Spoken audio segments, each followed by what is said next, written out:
సిద్ధపడి ఉండగా ఈ చల్లని జ్ఞానాన్ని మా పైన అనుగ్రహిస్తారని, వింటున్న మీ పిల్లలకు ఈ వాక్యాన్ని సరిగ్గా అర్థం చేసుకునే శక్తిని అనుగ్రహిస్తారని యేసు ప్రభు పేరిట ప్రార్థన అడుగుచున్నాం నాయన. ఆమేన్. చాలా సంతోషం అండి. ముందుగా మమ్మల్ని ప్రేమతో ఆహ్వానించినటువంటి స్థానిక సంఘానికి మా ప్రియులు దైవజనులు పత్తిపాడు ప్రిన్సిపల్ గౌరవనీయులు బెంజమిన్ అన్న గారికి కూడా ప్రభునామన ప్రత్యేకంగా శుభాలు. అటువలే మరి వర్షాపాల పరిస్థితులు అప్పటికీ కూడా ఆయా ప్రాంతాల నుంచి విచ్చేసిన నాకు చెల్లెండ్రకు అన్నదమ్ములకు అందరికీ కూడా ప్రభు పర్యటన ప్రత్యేకంగా శుభాలను తెలియజేసుకుంటున్నాను. సమయం ఇప్పటికే 10 గంటలు అవుతుంది. మళ్ళీ నాకు కర్నూలు ప్రయాణం ఉంది కనుక తొందరగానే మన వాక్యం ముగించుకునే ప్రయత్నం కూడా చేద్దాం. సంతోషం ప్రకారం మరి ఈరోజు సమాజాన్ని మనం ఆలోచిస్తూ ఉంటే మీ అందరికీ తెలుసు, ఏ రోజు ఏ వార్త వినాలో, ఏ రోజు ఏ వార్త చూస్తామో తెలియని పరిస్థితుల్లో మనందరం బ్రతుకుతున్నాం. ప్రతిరోజు ఏదో ఒక బ్రేకింగ్ న్యూస్. ఒకప్పుడు వారానికి ఒక్కసారి వార్తలు వచ్చాయి, మనందరికీ తెలుసు. గతంలో కేబుల్ టీవీలో అంత అందుబాటులో లేనప్పుడు సప్తగిరి అనే ఒక ఛానల్ ఉండేది, ప్రభుత్వం వారిది. కేవలం శనివారం మాత్రమే వార్తలు వేసేవాడు. అది కూడా 10 నిమిషాలు పావుగంట వేసేవాడు. ఎందుకంటే అంతకు మించి పెద్ద వార్తలు కూడా ఏమి ఉండేవి కాదు. గంటలు గంటలు వినిపించేంత వార్తలు కూడా గతంలో ఉండేవి కావు. ఏదో ఒక వారంలో ఒక శనివారం, ఆ శనివారంలో ఏదో సాయంత్రం 6 గంటల నుంచి ఒక 6:20 దాకా ఒక 20 నిమిషాల పాటు టక వచ్చేవాడు, 4 వార్తలు చదివేసేవాడు, ముగింపు చెప్పేసేవాడు, వెళ్ళిపోయేవాడు. చాలా ప్రశాంతంగా ఉండే ఆ రోజులన్నీ. కానీ టెక్నాలజీ పెరిగే కొద్ది మనిషి ఎంత దారుణంగా తయారవుతున్నాడు అని అంటే, ఎవరిని నమ్మాలో కూడా తెలియని స్థితికి ప్రతి మనిషి దిగజారిపోయాడు.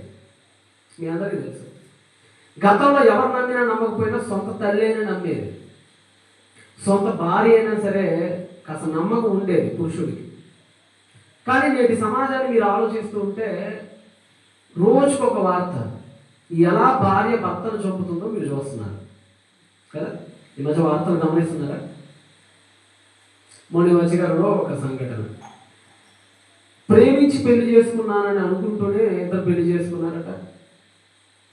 ఈ అమ్మాయి పెళ్లికి ముందే ఒకటి ఆల్రెడీ ఒక అఫైర్ ఉందట. భర్తని పెళ్లి చేసుకున్న తర్వాత మరి తర్వాత కార్యక్రమాలు ఉంటాయి కదా, హనీమూన్ అనే ఒకటి ఉంటుంది కదా. ఈ హనీమూన్కి పాపం మేఘాలయ తీసుకుపోయిందటండి. మేఘాలయ తెలుసా? మేఘాలయ ప్రపంచంలోనే అత్యధిక వర్షపాతం పడేటువంటి ప్రాంతం. చిరపుంజి అని ఒకటి ఉంటుంది, చాలా చిన్న ప్రాంతం. ఎందుకు మేఘాలయాకి తీసుకుపోయిందంటే ఎక్కువ వర్షం పడుతుంది కదా, అక్కడ జనాలు పెద్దగా ఉండరు. వర్షాలు పడితే జనాలు రోడ్ల మీద ఉంటారా? ఉండరు. కావాలని భర్తతో అయిందట, ఏమండి లేదు మనకి ఈ మధ్య కదా వివాహం అయింది, సరదాగా మనం అలా వెళ్దామండి అని. పాపం భార్య కదా, సరే ఎక్కడికి వెళ్దాం చెప్పమ్మా అన్నాడు. ఇదిగో పలానా మేఘాలయకి వెళ్దాం. ఏదో సంబరపడుతుంది, సంతోషపడుతుంది, ఏదో ఆశపడుతుంది కదా, తీసుకుపోదామని పాపం గుడ్డిగా భార్య నమ్మేసి తీసుకెళ్ళిపోయాడు మేఘాలయకి. అక్కడ ప్రేమికుడితో ఆల్రెడీ ఈ అమ్మాయి సెటప్ చేసుకుని ఉంది, ఆల్రెడీ ఇతను చంపేయటానికి. ఇతను నమ్మించింది, తీసుకువెళ్ళింది, చక్కగా నవ్వుతుంది, బాగానే ఉంటుంది, లోపల చంపేటువంటి ప్రణాళికలన్నీ రచించేస్తుంది. మనిషికి పై కనిపించినట్లు ఉండడండి, వాళ్ళ లోపల వేరే గతం ఉండింది. మానవుడు పైకి ఒకలా లోపల ఒకలా ఉండేటువంటి ప్రయత్నం చేసేవాడు మనిషి. సింహం చూడండి, పైకి ఎలా ఉండిద్దో లోపల కూడా అలానే ఉండిద్ది అది కదా. పాము పైకి ఎలా ఉండిద్దో లోపల కూడా అలానే, కానీ మనిషి అలా అంటాడు కాదు. వాడు పైకి ఒకలా ఉంటాడు, లోపల ఒకలా ఉంటాడు. పైకి సాధు స్వభావం, లోపలేమో మృగ స్వభావం. మీరు సింహాన్ని చూస్తే అది పైకి కూడా మృగ స్వభావమే, దగ్గరికి వెళ్తే గమాండ్రిస్తూ ఉంటుంది. అది లోపల కూడా మృగ స్వభావమే. సాధు జీవుల దగ్గరికి వెళ్ళారనుకోండి, మేక పైకి సాధువుగానే ఉంటుంది, లోపల సాధువుగానే ఉంటుంది. కానీ మనిషి అట్లాంటి కాదు. పైకి సాధువుగా ఉంటాడు, పైకి చాలా నమ్మకస్తుడుగా ఉంటాడు, లోపల వాడంత భక్తిహీనుడు ఎవరో ఉన్నాడు. ప్రేమికుడితో మాట్లాడించి, కిరాయి గుండాలను మాట్లాడించి, భర్తని రోడ్డు మీదే తల నరికి చంపేపించింది. ఇలాంటి ఎన్నని చెప్పమంటారు చెప్పండి? రోజుకొక వార్త విని చెవుల్లోంచి రక్తం వస్తుంది. మొన్న మధ్య ఒక వార్తని షాక్ అయిపోయింది, నిజంగా షాక్ అయిపోయింది. అదేంటో తెలుసా, ఆల్రెడీ ఇద్దరు ప్రేమించుకున్నారు, ఒక అమ్మాయి అబ్బాయి ఇద్దరు ప్రేమించేసుకున్నారు. ఈ అమ్మాయి పెద్దగా చదివి వచ్చింది ఏమీ లేదు, 7వ తరగతో 8వ తరగతో చదివింది, వాడు 10వ తరగతి ఫెయిల్. వీళ్ళిద్దరు ఇప్పుడు ప్రేమించుకున్నారు. వీళ్ళిద్దరు పెళ్లి చేసుకుందాం అనేటప్పటికి వీళ్ళిద్దరికి ఒక ఐడియా వచ్చింది. ఎవరికి? ప్రేమికులు ఇద్దరు. ఏమన్నా ఐడియా? మన ఇద్దరు ఇప్పుడు పెళ్లి చేసుకుంటాం బాగానే ఉండిద్ది, మరి పెళ్లి చేసుకున్న తర్వాత ఖర్చులకి డబ్బులు కావాలిగా, జలసాలకి సరదాలకి డబ్బులు కావాలిగా. నువ్వు చూస్తేనేమో 10వ తరగతి ఫెయిల్, నేను చూస్తేనేమో 7వ తరగతి ఫెయిల్.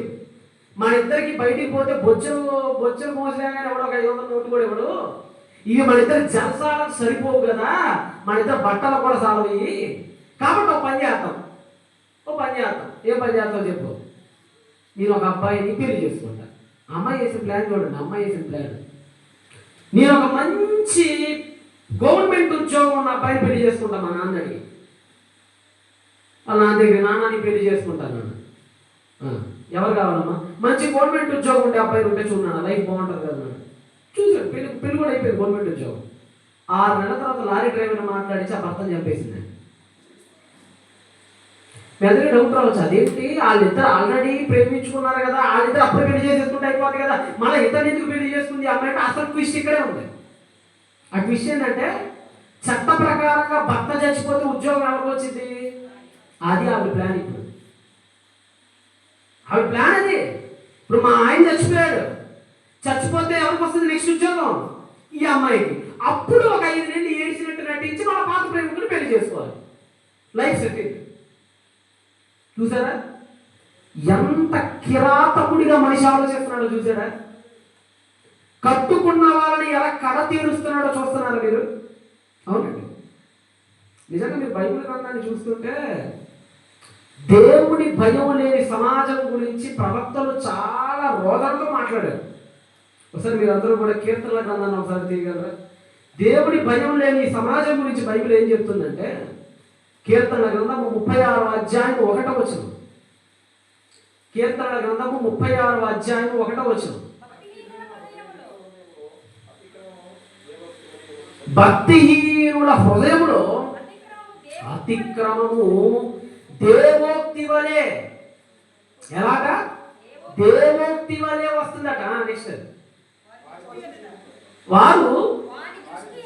వాని దృష్టి ఎదుట దేవుని భయం అనేది లేదు అసలు ఎవరికి.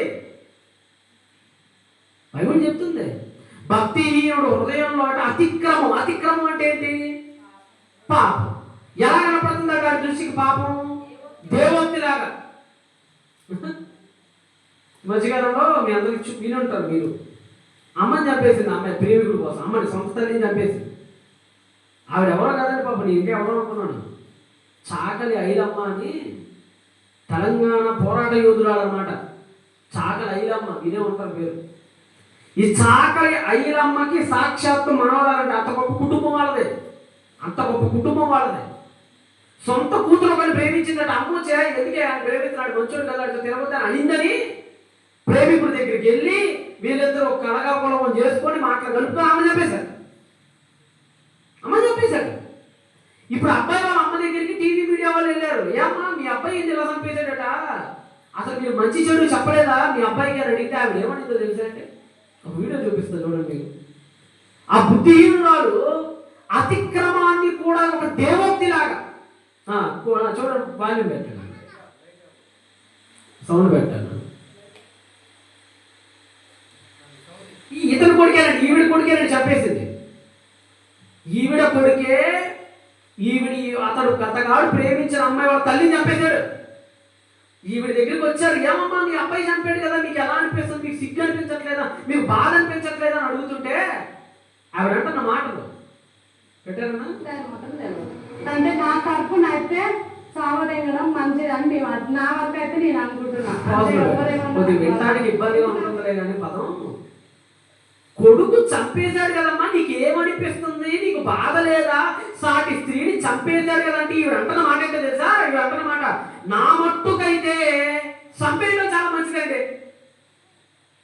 ఏంటి, ఒక ఆవిడ తలకాయ బద్దలు కొట్టి నీ కొడుకు చంపేస్తే పైగా సిగ్గుపడుతున్నానండి, ఇలాంటి కన్నందుకు, ఇలాంటి కడుపుని ఎక్కడ నా కడుపును పుట్టారని బాధపడుతున్నానండి వాడిని శిక్షించండి కఠినంగా అంటాం లేదు.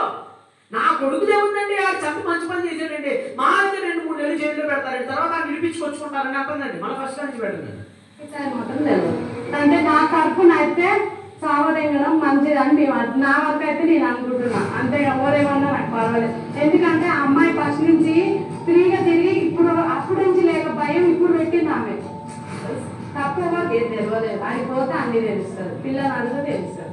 మా అబ్బాయి కానీ అది ఉన్నది ఇద్దరు టెన్షన్ ఏముంది సార్, అలా టెన్షన్ ఏముంది ఉంటే ఉండొచ్చు, ఇవాళ రేపైనా పోయి తీసుకొచ్చుకుంటాము, చేసేది ఏముంది. టెన్షన్ ఏముంది సార్, రేపు మాప తెచ్చేసుకుంటాం మళ్ళా అంటుందండి. రైట్ సంజయ్ అంటే నీ కొడుకు ఒక తప్పు చేశాడు కదా,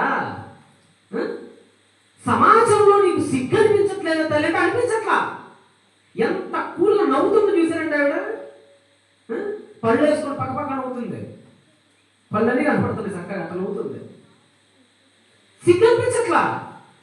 దేవోక్తి లాగది మళ్ళా ఎట్లా చేసా సావగొట్టనియండి సార్, సావగొట్టండి సార్, నా మట్టుకైతే మంచిదే, అది మీరేమనుకున్నా నాకు సంబంధం లేదంటుంది. అదే మళ్ళా చదవండి, మాట మళ్ళా చదవండి, చాలా చాలా చక్కగా ఉంటుంది బైబిల్. భక్తిహీనుల హృదయములో అతిక్రమము దేవోక్తి వలె, దేవోక్తి వలె అంటే అంటుంది కదా, మంచిదే సార్, అదే అంటుంది. దేవోక్తి వలె పలుకుచున్నది వాడి దృష్టి ఎదుట. అసలు వాడికి దేవుడి భయమే లేదు, దేవుడి భయమే లేదు. ఇంకొక మంచి మాట కొరింథీయులకు రాసినటువంటి 2వ పత్రిక 7వ అధ్యాయం 1వ వచనం. సమాజానికి అవసరమైనది ఏంటో చెప్తున్నాడు ఇక్కడ. సమాజానికి ఏ ఉండాలో, సమాజంలో ఏ ఉంటే బాగుపడితో చెప్తున్నాడు పౌలు. ప్రియులారా, మనము ఈ వాగ్దానములు ఉన్నవి కనుక దేవుని భయముతో చూసారా, ఏముండాలట, పరిశుద్ధతని సంపూర్ణం చేసుకోవాలంటే ఏముండాలట, దేవుని భయం ఉండాలట.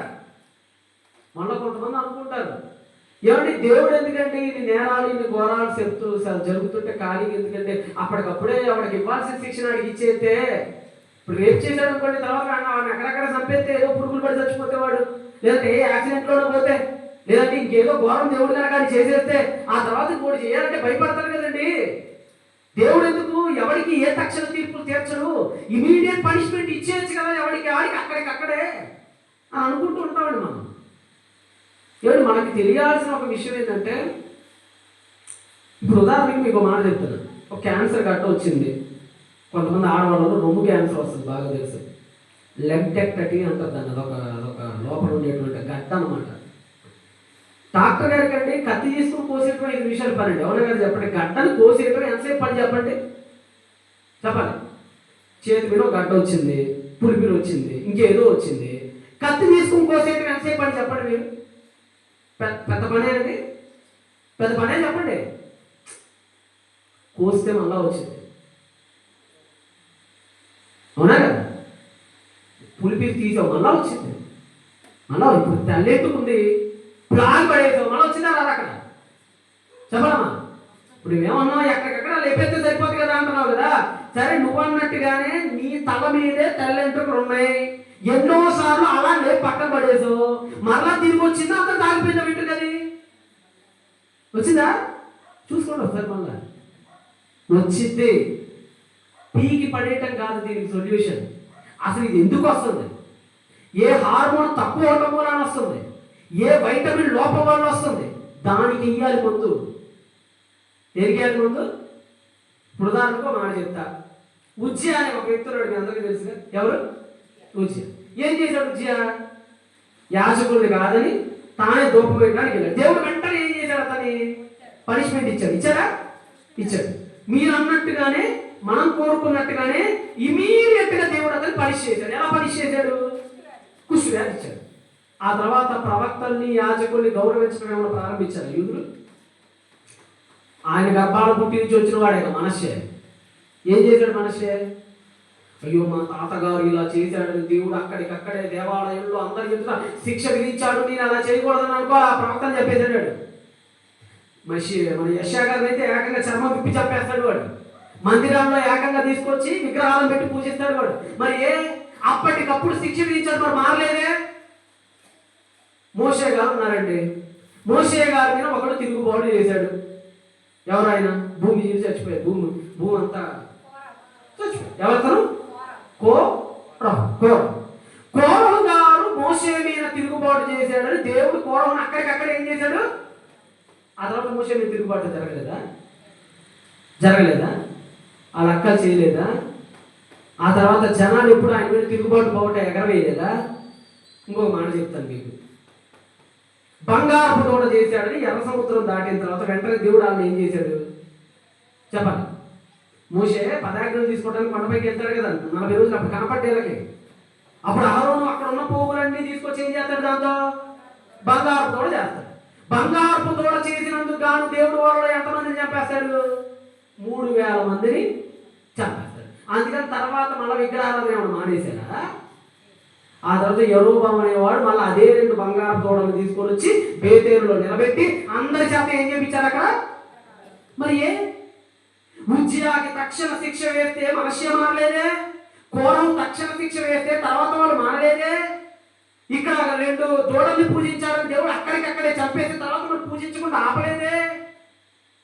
ఇప్పుడు ప్రియాంక రెడ్డి అని ఆవిడ ఉందండి దిశ. ఆవిడ్ని 4 చంపేశారు. మీ అందరికీ తెలిసి పాడు చేసి చంపేశారు పాపం అంతా. అక్కడ హైదరాబాద్లో అక్కడికక్కడే సత్యనారాయణ అనే వ్యక్తి ఏం చేశాడు? పిట్టలు కాల్చి చంపి తర్వాత రేపులు జరగలేదా కదా?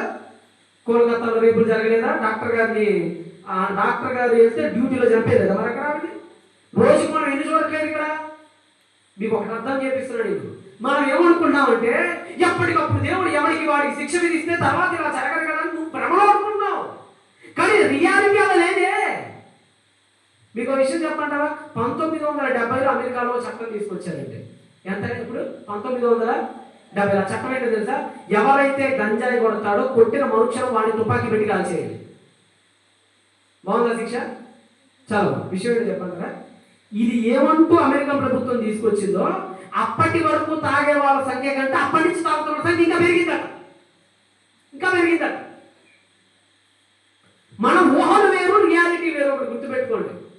ఊహల్లో ఉండకూడదు. మనం ప్రాక్టికల్ లైఫ్లో ఆలోచించాలి. ప్రాక్టికల్గా మనం ఆలోచిస్తే ఒకరికి శిక్ష పడటం అనేది, ఇప్పుడు హెల్మెట్ లేకుండా ప్రయాణం చేసి లారీ కింద పడి చచ్చిపోయే వాళ్ళు ఉన్నారా లేదు చెప్పండి? ఉన్నారా లేదు చెప్పండి? హెల్మెట్ లేకుండా పోయి లారీ కింద పడి చచ్చిపోయే వాళ్ళు ఉన్నారా? ఆ వీడియోలు చాలా మంది చూస్తుంటారు కదా, మరి హెల్మెట్ పెట్టుకుంటారు రైట్? వీటన్నిటికీ సమాధానం చెప్పాలి. మరి దేవుడు మనిషిని చంపేయటం నిమిషంలో పని, కానీ ఆయన చంపట్ల. బెంజమిన్ అన్న మంచి మాటలు చెప్పాడు మీకు. నిజంగా ఎంత అద్భుతమైన మాటలు అంటే, చంపటం 5 నిమిషాలు, కానీ క్షమ అనేది ఒకటి ఉంది చూసారా, అది చాలా కష్టం. అర్థమవుతుందా? నిమిష అనే ఒక అమ్మాయి కుటుంబం ఇప్పుడు ఎంత ఏడుస్తుందో చేసిన తప్పుకు మనం కళ్ళారా చూస్తున్నాం. వాళ్ళ ముసలి తల్లి, భర్త, పిల్లలు ఆవిడ బతికించండి అని కాళ్ళ వేళ్ళ పడుతున్నారు దేశం ప్రధానుల ఎదుట క్షమాభిక్ష కోసం. ఆవిడ క్షమాపణ లభించట్లా. కానీ మనకు బైబిల్ గ్రంథం యేసుప్రభు మనకి ఏమిస్తున్నాడు తెలుసా? మీరు ఏ బ్లడ్ మనీ చెల్లించాల్సిన పని లేదు అడుగుతున్నాడు. మనం ఏమన్నా బ్లడ్ మనీ ఏమి, ఉచితమైన రక్షణ. కానీ మనకి ఇది ఎట్లా ఉంది? ఎంటానికి ఎబ్బెట్టుకుంది. ఇది మనకొద్దు. ఉచితమైన రక్షణ మనకి వద్దు. ఈరోజు మన పరిస్థితి, మన దుస్థితి ఇలానే ఉందండి. ఈరోజు లోకాన్ని మీరు గమనిస్తే దేవుడు లోకానికి అర్థం కాల. ఎవరు అర్థం కాల? దేవుడు కొంతమంది అంటే ఆపుతాడండి అలాగే చంపకుండా. ఇప్పుడు మనం అనుకున్నట్టుగా అపోస్తుడైన పౌలు ఉన్నాడండి.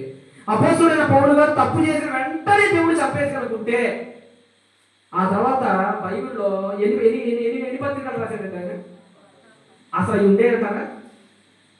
చెప్పాలి. దావీదు పాపం చేసి వెంటనే చంపేస్తే 70 కీర్తనలు రాసేవాడు అంటారా? అశోకుడు అనే ఒక ఆయన ఉన్నాడు, అందరూ తెలుసు కదా, భారత జాతీయ పతాకం మధ్యలో ఉంటుంది. ఆయన ఏంటది? ఆయన కళింగ యుద్ధంలో 150,000 మందిని చంపేశాడు. అశోకుడు అంత చట్టోడు కనుక దేవుడు అప్పుడే కనుక అతను చంపేస్తుంటే ఈరోజు ఒక గొప్ప సుపరిపాలన భారత ప్రభుత్వం చూస్తుండేదా భారతదేశం? ఆలోచించాలి. మనిషిని వెంటనే చంపడం 5 నిమిషాలు పని. అప్పుడప్పుడు చూడండి కాలేజీ పిల్లలు కొంతమంది ర్యాష్ డ్రైవింగ్లు చేయటము, డ్రగ్స్లో పట్టుబడటం చేసి పోలీస్ స్టేషన్కి పోతుంటారు. ఎఫ్ఐఆర్ బుక్ చేయడం 5 నిమిషాలు పని సిఐకి. జాగ్రత్తగా కాలేజీ పిల్లలండి కొట్టుకున్నారండి, ఇద్దరు కాలేజీలో పడపడ గుద్దేసుకున్నారు, కొట్టేసుకున్నారు, పోలీస్ స్టేషన్కి తీసుకొచ్చారు. ఎఫ్ఐఆర్ ఫైల్ చేయడం ఎంతసేపు సిఐకి చెప్పాలి 5 నిమిషాలు. కానీ చేయడండి. ఎందుకు చేయలేదు తెలుసా? ఒక్కసారి ఎఫ్ఐఆర్లో పేరు నమోదైతే ఆడి జీవితం ఇక క్లోజ్ అయిపోయినట్టే. ఇక ఏ ప్రభుత్వ ఉద్యోగానికి అనర్హుడు, వాడికి ఏ ఉద్యోగాలు రావు, వాడి జీవితం మొత్తం ఏమైపోతే అందుకనే వాడి జీవితం సర్వనాశనం అయిపోతానే. వాడు తప్పు చేసిన ఎఫ్ఐఆర్లో పేరు రాయకుండా వాడికి మరలా ఏమి ఇస్తుంటారు? ఇవ్వటం 5 నిమిషాలు, పేరు రాయటం 5 నిమిషాలు. ఏముంది, పేపర్ తీసుకురారు, తీసుకోవాలి, పెళ్లి తీసుకురారు, పేరు 5 నిమిషాలు పని రాయటం. కానీ రాయడం ఎందుకంటే వాడి జీవితం నాశనం అయిపోతుంది. ఇది మీకు అర్థమైతే తప్పు చేసిన వాడిని చంపటం దేవుడికి 5 నిమిషాలు పని, తప్పు చేసిన వాడిని నరకానికి పంపటం దేవుడికి నిమిషం మాత్రపు పని. కానీ చేయడు. ఎందుకు తెలుసా? వాడి జీవితం ఏమైపోతుందో తెలుసా? వాడి జీవితం నిత్యకాలం ఆ భయంకరమైన లోకంలో కుళ్ళి చావాల్సిన దుస్థితి వస్తుంది అని వాడి భవిష్యత్తును ఆలోచించి ప్రతి ఒక్కరికి దేవుడు అవకాశాలు ఇవ్వడం ప్రారంభించాడండి. అవకాశాలు ఏంటో తెలుసా? క్షమా. పేతురు రాసిన 2వ పత్రికలో దేవుడి హృదయం అంటే ఏంటో, దేవుడి మనసు అంటే ఏంటో చాలా మంచి మాట ఇప్పుడు చదివే మాట. 3వ అధ్యాయం 9వ వచనం. పేతురు రాసిన 2వ పత్రిక 3వ అధ్యాయం 9వ వచనం చదవం. కొందరు ఆలస్యమని ఎంచుకున్నట్లు ప్రభువు తన వాగ్దానమును గురించి ఆలస్యము చేయవాడు కాడు. ప్రజలు అంటున్నారు, ఏమయ్యా త్వరగా వచ్చుతున్నాడు అన్నాడు. ఏంది ఇంతకాలమైనా ఆయన రాలేదు అని ప్రజలు అడుగుతున్నాడు. దానికి పేతురు చెప్తున్నాడు, ఒరే ఆయన రావటం 5 నిమిషాల పనిరా, ఆయన రావటం 5 నిమిషాల పని, పెద్ద సమస్య కాదు అది. అయితే ఎవడును నశింపవలనని హెచ్చరించక అందరూ ఏం పొందాలట? మారు మనస్సు పొందాలి. వాడి హృదయం లోపల నుంచి మార్పు రావాలి. మీకు అదే చెప్పా, క్యాన్సర్ గడ్డలో మార్పు ఇక్కడ రావటం కాదు, నరాల్లో ఉన్న సెల్స్ ఉంటాయి చూసారు, సెల్స్. ఏంటా సెల్స్? క్యాన్సర్ కణాలు, తెలుగులో అయితే కణాలు అంటాం. క్యాన్సర్ గడ్డ కాదు తీయాల్సింది, క్యాన్సర్ కణాలు తీయాల్సిన లోపల ఉన్నవి. దాని మూలం తీయాలి. అది ఎక్కడ ప్రారంభమైందో అక్కడి నుంచి వైద్యం చేసుకుంటా పైకి రావాలి.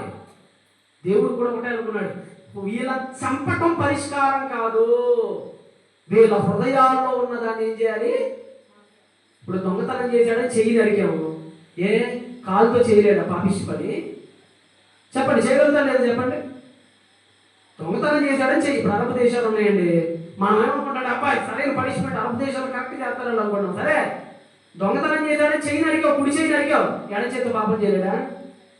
2 చేతులు నరికావు, కాళ్ళతో పాపం చేయలేడా? మనిషిలో ప్రతి అవయవం పాపం చేయగలిగేదే. కన్ను చేయగలిగింది, ముక్కు చేయగలిగింది, నోరు చేయగలిగింది.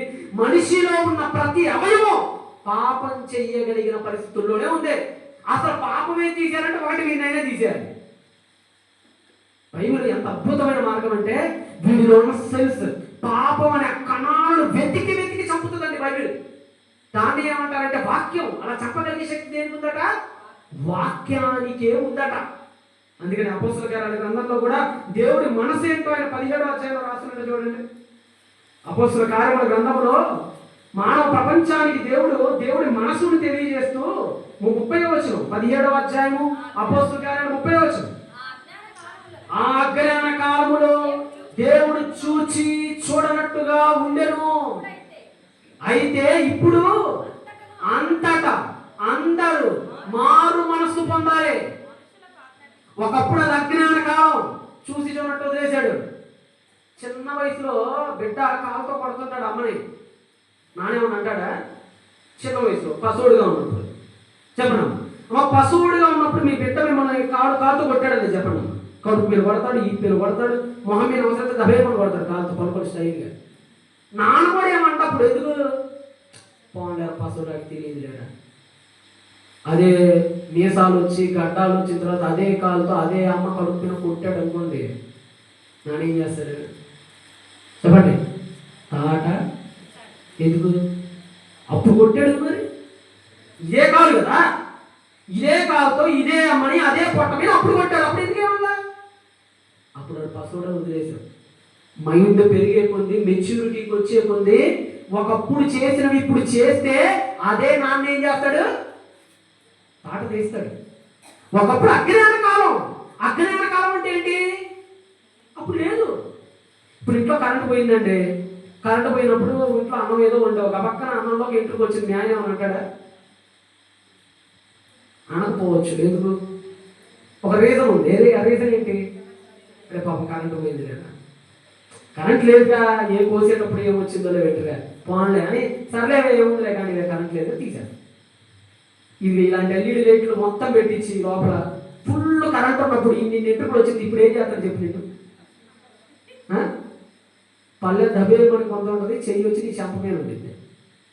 ఎందుకు? వెలుగు ఉన్నప్పుడు వేరు, చీకట్లో ఉన్నప్పుడు వేరు. ఒకప్పుడు యేసు రాలా, ఒకప్పుడు ఆయన వాక్యం అంత ప్రబలంగా లేదు.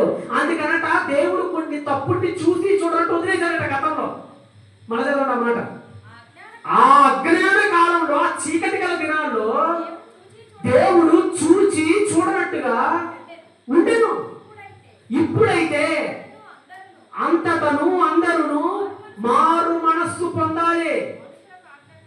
మీ అందరికీ తెలుసు. ఒక మాటలో చెప్పాలంటే అది కరోనా కాలం. కరోనా కాలంలో 10th క్లాస్ వాళ్ళందరూ పాస్ చేసి పడేసింది ప్రభుత్వం. అవునా? 10th క్లాస్ వాళ్ళందరికీ 2020-21 బ్యాచ్ ఒకటి ఉంటుందండి. ఆ బ్యాచ్లో ఉన్న ప్రతి ఒక్కరు పాస్ అయిపోయాడు. ఎందుకు వదిలేసింది ప్రభుత్వం వాళ్ళని? అది ఆయన పాస్ చేశారు కదండి, ఇప్పుడు నన్ను పాస్ చేయడం అన్నట్టు కుదిరిద్దా? పరిస్థితులను బట్టి దేవుడు జడ్జిమెంట్ ఇచ్చాడు. ఇప్పుడున్న పరిస్థితి ఎలాంటివో తెలుసా? మనం ఎలాంటివో తెలుసా? పూర్తి వెలుగులో ఉంది ఈరోజు ప్రపంచం. ఆ వెలుగే యేసు. ఎవరా వెలుగు? మంచి ఏంటో చెప్పాడు, చెడు ఏంటో చెప్పాడు, ఎలా బ్రతకాలో చెప్పాడు, ఎలా బ్రతకూడదో చెప్పాడు. తన 3.5 ఏళ్ల జీవితంలో 70 ఏళ్ల మానవుడికి కావాల్సిన ప్రతి ఒక్కటి చెప్పిన ఒక మహత్తరమైన వెలుగు అది. అంత గొప్ప వెలుగు మన ఎదుట ఉంటే మనం ఇప్పుడు పాపం చేస్తుంటే దేవుడు విడిచిపెడతాడా? విడిచిపెట్టాడండి. నిజంగా మీరు పాపగీతాలు చదివారనుకోండి, ఒక భార్యకి ఒక భర్తకి ఎంత అద్భుతమైన బంధం ఉండాలో చాలా అద్భుతంగా రాస్తాడు గ్రంథకర్త. ఒకసారి తీయండి, ఈ రోజు భార్యలు ఆ రోజులో పరిస్థితులు ఎలా ఉన్నాయో ఒకసారి మీరు అందరూ కూడా పరమగీతాలు ఒకసారి తీయండి. పరమగీతాల గ్రంథము 2వ అధ్యాయం 16 తీయండి. పరమగీతముల గ్రంథము 2వ అధ్యాయం 16 తీయండి. భార్య అంటుంది, నా ప్రియుడు నావాడు వాడు, నేను అతని దానను. చూసారా ఎంత గొప్ప మాట? భార్య అంటుందండి, భార్య అంటుంది నా ప్రియుడు ఎవరు? నావాడు, నేను అతని దాన్ని. ఇంకో మంచి మాట చూడండి, ఈ మాట చాలాసార్లు ఉంటుందండి. భార్యాభర్తల మధ్య బంధం చాలాసార్లు వస్తుంది. 6వ అధ్యాయం 3 చదవండి. 6:3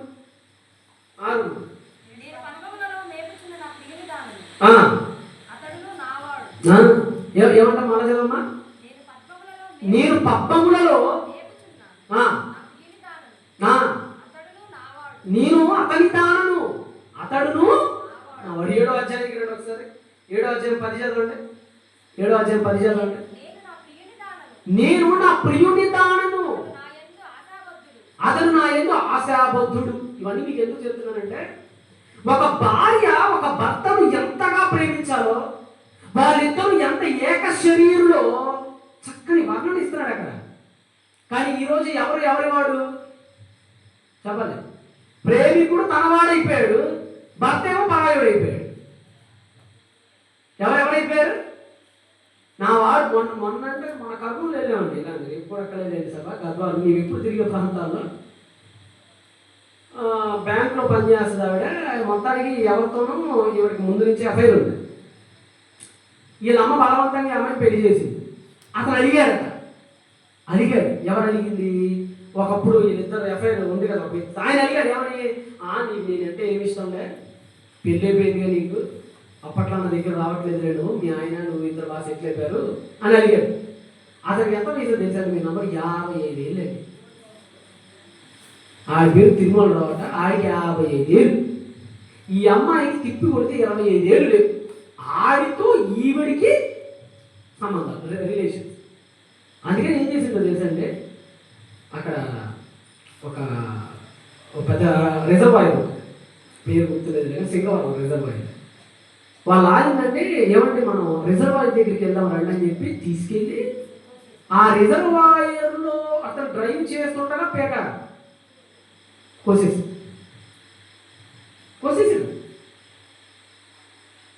ఎందుకు ఏం లేదు. ఆడ అడిగాడంట 55 ఏళ్ళ ముసోడు, ఎవరు వారు, ఎవరి కోసం ఎవరిని చంపుతున్నావు, ఎవరి కోసం ఎవరిని వదులుకుంటున్నావు, నీ జీవితంలో ఎవరు పెద్దోడైపోయాడు నీకు? ఈరోజు భర్తల కంటే అందరూ పెద్ద మనుషులు అయిపోయారు కొంతమంది జీవితాలు. అవునండి, భార్యల కంటే తన జీవితంలో ఇంకా చాలా మంది పెద్ద పెద్ద పొజిషన్లోకి వెళ్ళిపోయారు అతని మనసులో. ఒకటి గుర్తుపెట్టుకోండి, అదే బైబిల్ చెప్తుంది. నేను ఎవరంట మన చదవండి, 2వ అధ్యాయం మన చదవండి అన్నమాట, 2వ అధ్యాయం 6వ వచనం మన చదవండి. నా ప్రియుడు 2వ అధ్యాయం 16వ వచనం, నా ప్రియుడు నావాడు, ఎవరు రావడానికి లేదు ఇక మా ఇద్దరి మధ్యలో, నేను అతని దానను. ఈరోజు మీ జీవితాలు ఎలా ఉన్నాయి ఒకసారి ఆలోచించుకోండి. మీ జీవితాల్లో భార్యాభర్తలుగా నిన్ను నమ్మి నీ భర్త ఒక దగ్గరికి పంపిస్తే, ఈరోజు చాలా మంది జీవితాలు ఎలా తయారైపోయింది తెలుసంటే, నమ్మి పంపిస్తే వమ్ము చేసి వస్తున్నారండి ఆ నమ్మకాన్ని. లేదా ఉన్నారా లేదు చెప్పండి. హైదరాబాద్లో ఈ మధ్య ఒక వ్యక్తి ఫోన్ చేశాడు, మా ఛానల్కి ఫోన్ వచ్చింది. ఎప్పటి నుంచో ప్రయత్నిస్తున్నాడు, సరేనని చెప్పి మాట్లాడాను. ఈ మధ్యలో గోదావరి నుంచి హైదరాబాద్కి వెళ్ళారు, మంచిగా శాలరీ వస్తుంది, ఏదో సంపాదించుకో బతుకుదామని. వీళ్ళ ఆవిని నమ్మంటే వీళ్ళ ఆవిని నమ్మి వీళ్ళ ఆవితో ఒక కిరాణా కొట్టు పెట్టించారు. కిరాణా కొట్టు అని తెలుసు కదా, షాపింగ్. ఎప్పుడు పరిచయం ఏర్పడిందంటే ఆ కిరాణా కొట్టు ఓనర్తో ఈవిడికి పరిచయం ఏర్పడిందండి. అద్దె తీసుకోవడానికి వస్తున్నట్టు కదా ప్రతి నెల. ఈ అద్దె ఇచ్చే క్రమంలో, పుచ్చుకునే క్రమంలో వీళ్ళిద్దరి మధ్య మాట కలిసింది. ఆ మాట చాలా దూరం తీసుకెళ్ళిపోయింది. వీళ్ళిద్దరు బ్యాడ్ రిలేషన్లోకి వెళ్ళిపోయారు, ఇల్లీగల్ అఫైర్లోకి వెళ్ళిపోయారు వీళ్ళిద్దరు. ఈ విషయం భర్తకు తెలిసింది, భర్త మందలించాడు. అయినా కానీ ఆ భర్త మందలించి క్షమించాడన్న కృతజ్ఞత కూడా లేకుండా మరలా తిరిగి ఇద్దరు అదే రిలేషన్ మెయింటైన్ చేశారండి. వీళ్ళ ఆయనకి చేపల పులుసు ఉంటుంది కదా, చేపల పులుసు చేసి చేపల పులుసులో సిల్వర్ నైట్రేట్ కలిపిందండి. అది ఒక్కసారి సంపదండి. అది లోపలికి వెళ్ళి ప్రతి అణువుని రోజు కొంత చంపి నెల రోజుల తర్వాత చేస్తాడు. ఇప్పుడు కనుక చేస్తే ఎప్పటికీ డౌట్ రాకుండా అది ఇతను విరోచనాలు అయ్యింది. డాక్టర్ దగ్గరికి వెళ్ళారు, ఫుడ్ పాయిజన్ అయింది, మేము కెమికల్ టెస్ట్ చేస్తే జరగకూడదు ఏదో జరుగుతుంది మీ ఇంట్లో, మరి ఎవరు చేస్తున్నారో తెలియదు. ఇది అయితే సాధారణంగా ఎవరికి దొరకదు. ఆ దేనిలో వాడతారో తెలుసా, కళ్ళజోడు తయారు చేస్తారు కదా, కళ్ళజోడు తయారు చేసే వాటిల్లో వాడే కెమికల్ ఎవరికి పడితే వాడికి దొరకదు. ఇది చాలా అరుదైనటువంటి కెమికల్. ఇది ఏం జరుగుతుందో మీ ఇంట్లో జాగ్రత్త అన్నాడు. ఇదంతా చెక్ చేస్తే తెలిసిన విషయం ఏంటో తెలుసా, ఆ ఇంటి ఓనర్ ఉన్నాడు, వాడు కళ్ళజోడు షాప్ ఓనర్. ఆడి దగ్గర నుంచి తెచ్చుకొని చేపల పులుసులో కలిపి వీళ్ళ ఆయనకి ఇచ్చి, అంటే ఈరోజు సమాజంలో దేవుడంటే భయం, అరే నన్ను నమ్మాడు అనేటువంటి కనికరం లేదండి చాలా మంది జీవితాల్లో. కానీ యోసేపుకు ఉందండి అది. యోసేపు ఏమన్నాడు చూడండి బాబు, నిజంగా ఎంత మంచి మాట అన్నాడంటే యోసేపు. ఒకసారి ఆదికాండం తీయండి, ఒకసారి ఆదికాండము 39వ అధ్యాయం, 39వ అధ్యాయంలో 9 చదవండి. 9 వెరీ గుడ్. 9 ఎంత మంచి మాట అన్నాడంటే నన్ను నమ్మాడు. ఎవరు నమ్మాడట? పోతీఫర్ అనేవాడు నన్ను నమ్మాడు. ఎంత నమ్మాడంటే నన్ను, 9వ వచనంలో, నీవు అతని భార్యవైనందున నిన్ను తప్ప మరి దేనిని నాకు అప్పగించలేదు. అమ్మా నన్ను నమ్మాడమ్మా మీ భర్త. ఎంత నమ్మాడంటే వీడి ఇంట్లో ఉన్నా నా భార్యకి నష్టం లేదనుకునేంత నమ్మాడు. బయటండి రాజులు, పెద్ద పెద్ద అధికారులు వాళ్ళ ఆవిళ్ళ దగ్గర ఎవరు పెడితే వాళ్ళని పెట్టరండి. నేను నిన్న గుజరాత్ నుంచి వస్తున్నా, గుజరాత్ నుంచి హంపి చూసుకొని, హంపి నుంచి నేను ఇందాకే గుంటూరు వచ్చాను. హంపి అంటే శ్రీకృష్ణదేవరాయలు పరిపాలించినటువంటి ప్రాంతం అదంతా. అక్కడ నన్ను తీసుకెళ్ళాడు. అక్కడ ఒక శిథిలం చూపిస్తున్నారు ఒక రూమ్. ఏంటండి ఇది అని అడిగాడు. అసెంబ్లీ ఆఫ్ యూనక్స్ దాని పేరు. ఏంటంటే అసలు ఇది పర్పస్ ఏంటి అని అంటే, రాణిగారు స్నానం చేసేటప్పుడు, రాణిగారు రాజుగారు యుద్ధానికి, శ్రీకృష్ణదేవరాయలు గారు యుద్ధానికి వెళ్ళేటప్పుడు భార్య దగ్గర ఎవరో ఒక కాపలా ఉండాలి. కాపలా ఉండాలి అంటే మగాన్ని పెట్టారనుకోండి, వీడు ఏం చేస్తాడు? తప్పు చెప్పచ్చు తెలియకుండా రాజుగారి. లేదు ఆడవాళ్ళని పెట్టారనుకోండి, ఆడవాళ్ళంత బలశాలుగా ఎవరైనా వస్తే ఎదుర్కోగలరా? అందుకని ఏం చేసేవాడు తెలుసా రాజులు? మగాడిని నపుంసకుడుగా మార్చి అక్కడ పెట్టేవాడు. అంటే మగాడిని హిజ్రాగా మార్చి అక్కడ పెట్టేవాడు. కానీ నీ భర్త నన్ను నమ్మాడు. నేను మగాడినని తెలిసినా, మంచిగా 17 ఏళ్ల యవ్వనంలో ఉన్నానని తెలిసినా, నిన్ను తప్ప నాకు అన్నింటినీ అప్పచెప్పి నీ ఇంట్లో నువ్వు ఉన్నావని తెలిసి కూడా నీ ఇంట్లో నన్ను స్వతంత్రంగా ప్రకటించాడు. నన్ను నమ్మాడు. చెప్పండి మన చదవన్న మాట. నీవు అతని భార్య అయినందున నిన్ను తప్ప మరి దేనిని నాకు అప్పగించి ఉండలేదు. 8వ వచనం కూడా చదవండి. 8. అయితే అతడు ఒప్పగా, నా యజమానుడు తనకు కలిగినదంతయూ నా చేతికి అప్పగించాడు కదా. చదవండి. నా వశమున తన ఇంటిలో ఏమి ఉన్నదో అతడు ఎరుగడు. ఈ ఇంటిలో నాకంటే పైవాడు ఎవరు? అంత నమ్మాడు నన్ను నా యజమాని. నా యజమానికి పంపు చేయమంటావా? నా వల్ల కాదు. జైలుకి వెళ్ళటానికైనా సిద్ధమే, నా జీవితం నాశనం అయిపోయినా సిద్ధమే. నా యజమాని నన్ను నమ్మాడు, పై ఉన్న దేవుడు నన్ను నమ్మాడు. వాళ్ళిద్దరు నమ్మకాన్ని ఏం చేయడం నాకు ఇష్టం లేదు. మరి ఈరోజు నీ భర్త నిన్ను నమ్మాడే, నీ భర్త నిన్ను నమ్మి బయటికి పంపిస్తాడు, నిన్ను నమ్మి ఉద్యోగానికి పంపిస్తాడు, నిన్ను నమ్మి ఇంట్లో ప్రశాంతంగా వెళ్తున్నాడే. నాకు తెలిసిన కొన్ని కేసెస్ ఉన్నాయండి నిజంగా. శివమూర్తి దగ్గర ఉంటాడు ఆయన. ఆ పాప చెల్లి బాధపడుతుంది. వెళ్ళేటప్పుడు ఇంటికి తాళం వేసుకొని పోతాడట. ఇంటికి తాళం, కిటికీలన్నీ మూసేసుకొని ఇంటికి తాళం వేసుకొని వెళ్తాడట. ఈయన సాయంత్రం వారి ఇంటికి వచ్చి ఇంటి తాళం. అప్పటిదాకా అమ్మాయిని ఒక పంజరంలో బంధించిన పౌరమయ్యాక. కానీ నిన్ను నమ్మాడు కదా. నువ్వు చక్కగా ఈరోజు బయటికి వెళ్ళగలుగుతున్నావు, పుట్టింటికి ఒంటరిగా వెళ్ళగలుగుతావు. నేను నమ్మాడు. నీ భర్తను కూడా నీ భార్య నమ్మింది. నువ్వు నమ్మకుండా నీ ఆయనతో కాపురం చేస్తున్నారమ్మా. మరి ఇంతగా నువ్వు నీ భర్తను నమ్మినప్పుడు, నీ భర్త నిన్ను నమ్మినప్పుడు మరి ఆ నమ్మకాన్ని వమ్ము చేయవచ్చా చెప్పండి? అని ఒక యజమాని నమ్మకాన్ని వమ్ము చేయడానికి సిద్ధంగా లేదు ఒక బానిస. నీ భర్త నమ్మకాన్ని, నీ భార్య నమ్మకాన్ని ఎలా వమ్ము చేయాలనుకుంటున్నావు? గుర్తుపెట్టుకో, ఈ ప్రపంచంలో మనల్ని ఎవడు చూసినా చూడకపోయినా ఒకడు చూస్తున్నాడు. ఎవరైనా మంచి మాట ఉంటుంది సామెతల గ్రంథంలో, కీర్తనల గ్రంథంలో చాలా మంచి మాట ఆయన రాస్తూ. ఇర్మియా గ్రంథం ముందు సామెతల గ్రంథం ఫస్ట్ సామెతల గ్రంథం 15వ అధ్యాయం 3వ వచనం చదవండి. సామెతల గ్రంథము 15వ అధ్యాయం 3వ వచనం. యెహోవా కన్నులు ప్రతి చోట ఉన్నాయి. సీసీ కెమెరాలైనా ప్రతి చోట ఉండవేమో. ఉంటాయా? ఎవరో పెద్ద తోడు పెట్టించుకుంటారు, డబ్బులు నోళ్ళు పెట్టించుకుంటారు సీసీ కెమెరాలు. అందరి దగ్గర అన్ని వీధులు ఉండకపోవచ్చు. కానీ సీసీ కెమెరాలు ఉండని ప్రాంతమైనా ఉంటాయి, కానీ దేవుడు నేత్రం ఉండని ప్రాంతం ఏది లేదంటే. యెహోవా చదవమ్మా, మళ్ళీ చదవమంటే, యెహోవా కన్నులు ప్రతి స్థలంలో ఉన్నాయి. అవి చెడ్డవారిని చూస్తుంది, మంచి వాళ్ళని కూడా చూస్తుంది. ఎవరెవరిని చూస్తున్నాయి? చెడ్డవాళ్ళని చూస్తున్నాయి, మంచి వాళ్ళని చూస్తుంది, ఇద్దరిని చూస్తుంది. ఇర్మియా గ్రంథంలో ఒకటి మంచి మాట ఉంది. ఇర్మియా గ్రంథం 32వ అధ్యాయం 19. ఇర్మియా గ్రంథం 32వ అధ్యాయం 19.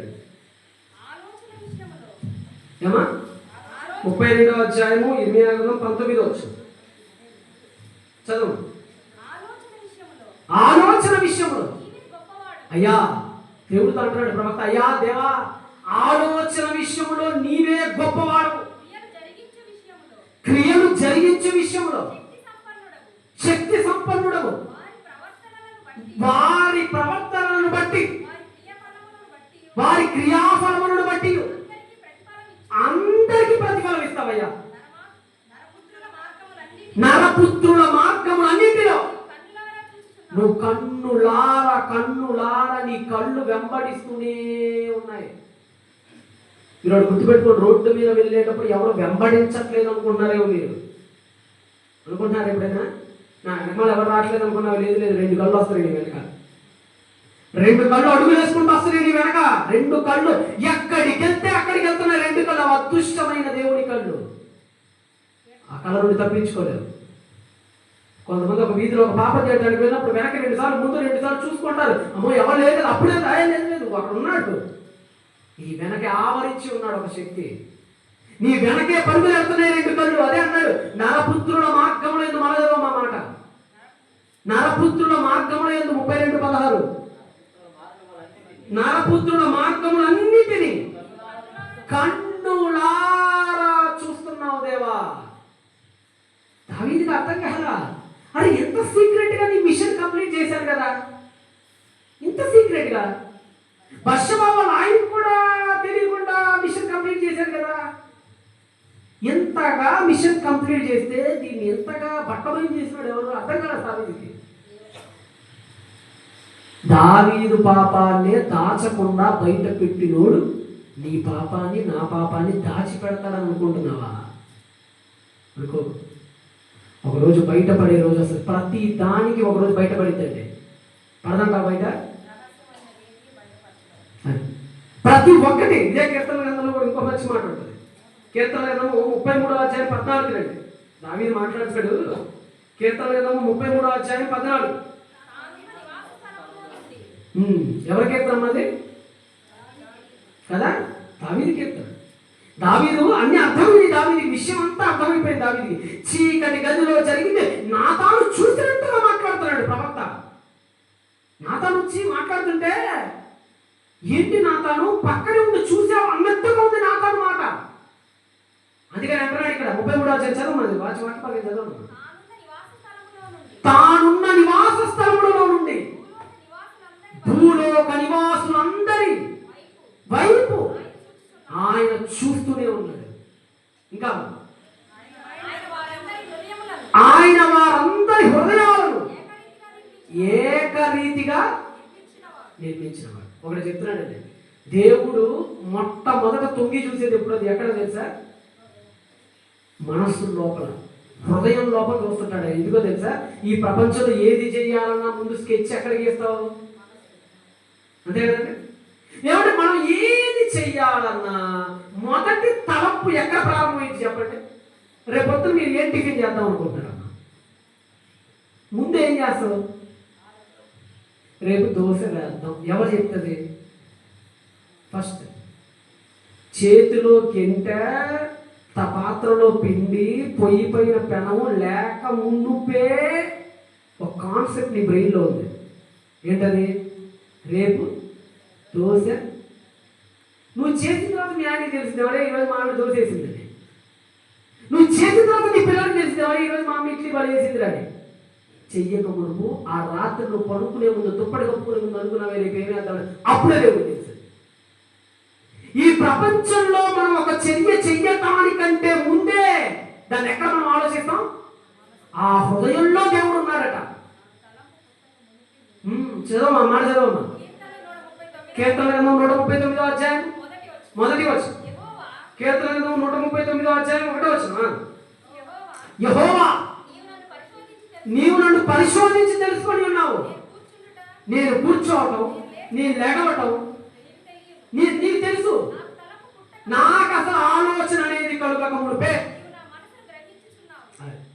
మొత్తం. ఇర్మియా గ్రంథంలో దేవుడు అన్న మాటకి నిజంగా గుండె బద్దలైపోతుంది జనాలకి. దేవుడు ఒక మంచి మాట అంటాడు. అది కూడా ఒకసారి తీయండి. ఇర్మియా గ్రంథం 23వ అధ్యాయం 24 తీయండి. ఇర్మియా గ్రంథం 23వ అధ్యాయం 24 తీయండి. ఇర్మియా గ్రంథము 23వ అధ్యాయం 24 వచ్చింది చదవండి. నేను సమీపము నుండు. అరే నీకు దగ్గరగా ఉండే దేవుని మాత్రమేనా? దూరంలో ఉండే దేవుణ్ణి గానా? యెహోవా సెలవిచ్చినది ఏమంటే, నా జాగ్రత్తగా రండి. దేవుడు అన్నమాట జాగ్రత్తగా రండి. నాకు కనపడకుండా రహస్య స్థలములలో దాగగలవాడు ఎవడైనా ఉన్నాడా? దేవుడు చేస్తాడండి సవాలు. ఇంటికి అప్పుడోళ్ళు వస్తారు. అప్పుడప్పుడు భర్త ఎక్కడ దాకుంటాడు? బాత్రూంలో భార్య తెలియడని చెప్పి పాపం అప్పుడు ఇచ్చిన పిచ్చోడికి తెలియదు, మరి ఎక్కడ ఉన్నాడో తెలియదు. మంచాల కింద దాక్కుంటారు కొంతమంది ఇంటి దొడ్డులో పెరట్లో దాక్కుంటారు కొంతమంది. పోలీసులకు తెలియకపోవచ్చేమో, అప్పుడు ఇచ్చినోడికి తెలియకపోవచ్చేమో నువ్వు ఇంట్లో ఏ మూల ఏ గదిలో ఎక్కడ దాక్కున్నావో. కానీ దేవుడికి తెలియకుండా ఏ ప్రాంతము లేదు. మనుజుడు అన్నవాడు ఎక్కడ ఆయన కళ్ళు కప్పి దాక్కోలేడు. దాక్కగలరా? నువ్వు చేస్తున్న ప్రతి పాపం ఫస్ట్ విట్నెస్ ఎవరో తెలుసు నువ్వు చేసే పాపానికి? దేవుడేనండి. మరి హృదయాలను మార్చేది ఎవరు? హృదయాల్లో పుట్టే ఈ తలంపులు చూసారు, కామ క్రోధ లోభ మోహ మద మత్సరాలు. మరి వీటిని అన్నింటినీ మార్చాల్సినోడు ఎవరు? వాటికి మందు వేయడం ప్రారంభించాలండి దేవుడు. ఎవడైతే అండి పైన మందేస్తాడో అది ఎప్పటికీ సమస్యకు పరిష్కారం కాదండి. మన దేవుడు పై మందు వేసేవాడు కాడు. మన దేవుడు ఎలాంటి వాడు చెప్పండి? లో మందు వేసేవాడు. పై మందు కాదు, లోపల నుంచి ట్రీట్మెంట్ జరగాలి. ఈరోజు పై మందు అంటే ఏంటో తెలుసా? తప్పు చేసేవాడు తల నరికే, తప్పు చేసేవాడు చేయి నరికే, తప్పు చేసేవాడు కాళ్ళు నరికేసే. ఈ పై మందులు మనిషిని మార్చలేవు. గుర్తుపెట్టుకో, మనిషిని మరలా తిరిగి పుట్టకూడదంటే, మరలా తిరిగి ఆ క్యాన్సర్ గడ్డ పైకి రాకూడదనంటే ట్రీట్మెంట్ లోపల గట్స్ లోడిచి జరగాలి. బైబిల్ చెప్పే ఈ వాక్యం ఎక్కడెక్కడికి వెళ్ళిపోతుంటే, హెబ్రీ పత్రికలో చెప్తారు కదా, ఎక్కడెక్కడికి వెళ్ళిపోతుంటే ఈ జీవం కలిగిన వాక్యం హృదయము యొక్క ఎందుకు తలంపులోకి వెళ్తుంది? అసలు ఆలోచన పుట్టేది ఎక్కడ? హెబ్రీ పత్రిక 4వ అధ్యాయము 12వ వచనం. ఎక్కడైతే తలంపు పడుతుందో దేవుడు చూడండి, ఎక్కడ చేస్తున్నాడో చూడండి ఔషధాన్ని, ఎక్కడ కత్తి పెడుతున్నాడో చూడండి ఆయన, ఎక్కడ కత్తి దూరుస్తున్నాడో చూడండి ఆయన.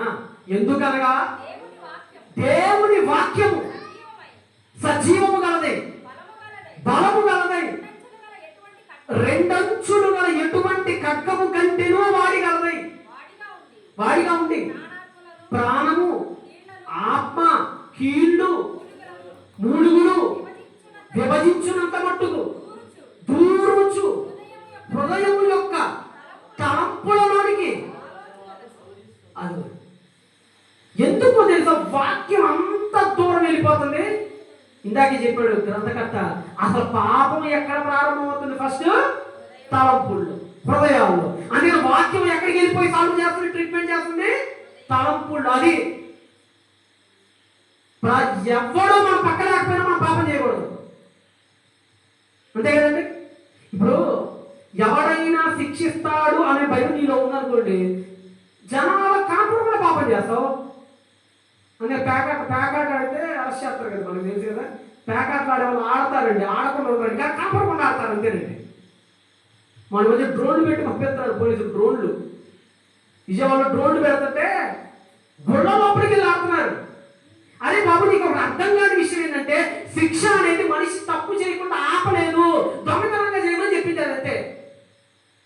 కానీ బైబిల్ చెప్పేది ఏంటంటే శిక్ష కాదు, నీ లోపల నుంచి ఒకటి కోరుకుంటున్నాడు దేవుడు. ఏంటది? మారు మనస్సు, పశ్చాత్తాపం. అది ఎలాంటిదంటే, జైల్లోకి వెళ్తావను, కొరడాలు వచ్చి నీ వీపు మీద పడతాయను, ఈ భయం వద్దు దేవుడికి. దేవుడికి ఒకటి కావాలి, అసలు నీకు భయం లేదురా, అది తప్పు అని నీకు అర్థమైతే దాన్ని విడిచిపెట్టాలి. ఎవడో భయపడితే విడిచిపెట్టకూడదు దాన్ని, అది తప్పని ఎరిగిన వాళ్ళని విడిచిపెట్టాలి దాన్ని. మీరు ఆలోచించండి ఒకసారి. ఒక మంచి పాట మనం చూద్దాం, దేవా ఓ దేవ. ఒకసారి మంచి సాంగ్ రెడీ చేయండి. అది హృదయాల లోపలికి ఎలా వెళ్ళిందో. అందుకని పౌలు అన్నాడు కదా, ఏమన్నాడు? అయ్యో నా శరీరము ఎంత బలహీనమైనది, ఎంత దౌర్భాగ్యమైనది. ఇటు దౌర్భాగ్యం స్థితిలో నుంచి నన్ను రక్షించగలిగిన వాడు మోహపు చూపేయమని చెప్పాడండి దేవుడు.